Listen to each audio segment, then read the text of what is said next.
Fifth station, Simon of Cyrene helps Jesus to carry his cross. Jesus, the soldiers are becoming impatient. This is taking longer than they wanted it to. They are afraid you won't make it to the hill where you will be crucified. As you grow weaker, they grab a man out of the crowd and make him help carry your cross. He was just watching what was happening, but all of a sudden, he is helping you carry your cross. Leader, we adore you, O Christ, and we praise you, all because by your holy cross, you have redeemed the world. Jesus, the soldiers are becoming impatient. This is taking longer than they wanted it to. They are afraid you won't make it to the hill where you will be crucified. As you grow weaker, they grab a man out of the crowd and make him help carry your cross. He was just watching what was happening, but all of a sudden, he is helping you carry your cross. As a child, sometimes I see people who need my help. Sometimes I pretend not to hear when my parents call me. I disappear when I know others could use my help. As an adult, sometimes I try to do as little as I can and still get by. Others might need my help, but I ignore their needs. Even when I'm asked to help, I sometimes claim to be too busy. My Jesus, blessed thrice blessed, was he who aided thee to bear the cross. Blessed too shall I be if I aid thee to bear the cross. By patiently bowing my neck to the crosses thou shalt send me. During life, my Jesus, give me grace to do so. Our Father, who art in heaven, hallowed be thy name. Thy kingdom come, thy will be done on earth as it is in heaven. Give us this day our daily bread, and forgive us our trespasses, as we forgive those who trespass against us. And lead us not into temptation, but deliver us from evil. Amen. Hail Mary, full of grace, the Lord is with thee. Blessed art thou among women, and blessed is the fruit of thy womb, Jesus. Holy Mary, Mother of God, pray for us sinners, now at the hour of our death. Amen.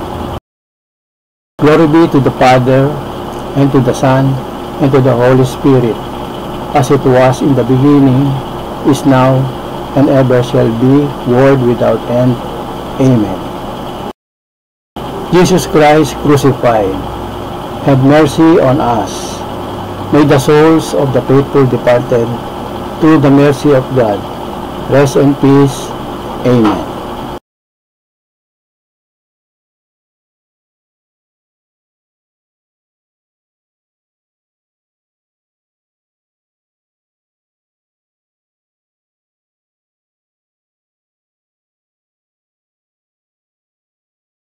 Sixth station, Veronica wipes the face of Jesus. Jesus, suddenly a woman comes out of the crowd. Her name is Veronica. You can see how she cares for you, as she takes a cloth and begins to wipe the blood and sweat from your face. She can't do much, but she offers what little help she can. Leader, we adore you, O Christ, and we praise you, all because by your holy cross you have redeemed the world. Jesus, suddenly a woman comes out of the crowd. Her name is Veronica. You can see how she cares for you, as she takes a cloth and begins to wipe the blood and sweat from your face. She can't do much, but she offers what little help she can. As a child, sometimes I know someone could use a little help and understanding. They may be picked on or teased by others, or just sad or lonely. Sometimes I feel bad that others don't step in to help, but I don't help either. As an adult, I notice the needs around me. Sometimes my own family members crave my attention, and I don't even seem to notice. Sometimes a co-worker, friend, or family member could use help or understanding. But I don't reach out to help lest be criticized or that they demand more of me than I'd like to give. My tender Jesus, who did his day to print the sacred paste upon the cloth with which Veronica wiped the sweat from off thy brow. Print in my soul deep, I pray thee, the lasting memory of thy bitter pains. Our Father who art in heaven, hallowed be thy name. Thy kingdom come, thy will be done on earth as it is in heaven. Give us this day our daily bread, and forgive us our trespasses, as we forgive those who trespass against us. And lead us not into temptation, but deliver us from evil. Amen. Hail Mary, full of grace, the Lord is with thee. Blessed art thou among women, and blessed is the fruit of thy womb, Jesus. Holy Mary, Mother of God, pray for us sinners, now at the hour of our death. Amen. Glory be to the Father, and to the Son, and to the Holy Spirit, as it was in the beginning, is now, and ever shall be, world without end. Amen. Jesus Christ crucified, have mercy on us. May the souls of the faithful departed, through the mercy of God, rest in peace. Amen.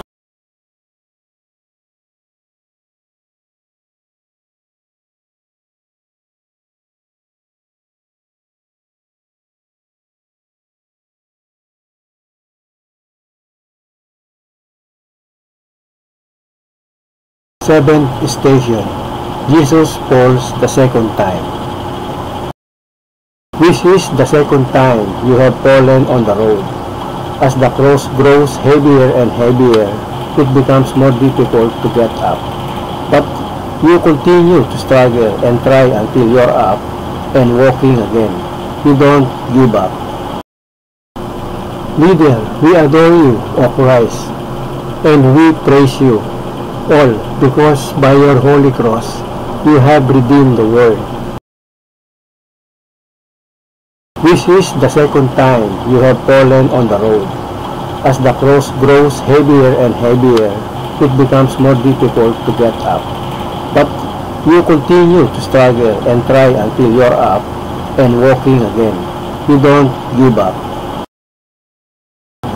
As a child, sometimes things get me down. Others seem to find things easier to do or to learn. Each time I fail, I find it harder to keep trying. As an adult, sometimes I think I should know more than I do. I become impatient with myself and find it hard to believe in myself when I fail. It is easy to despair over small things, and sometimes I do. Help me when things seem difficult for me, even when it's hard. Help me get up and keep trying as you did. Help me do my best without comparing myself with others. My Jesus, often I have sinned and offended by sin, beaten thee to the ground beneath the cross. Help me to use the efficacious means of grace that I may never fall again. Our Father who art in heaven, hallowed be thy name. Thy kingdom come, thy will be done on earth as it is in heaven.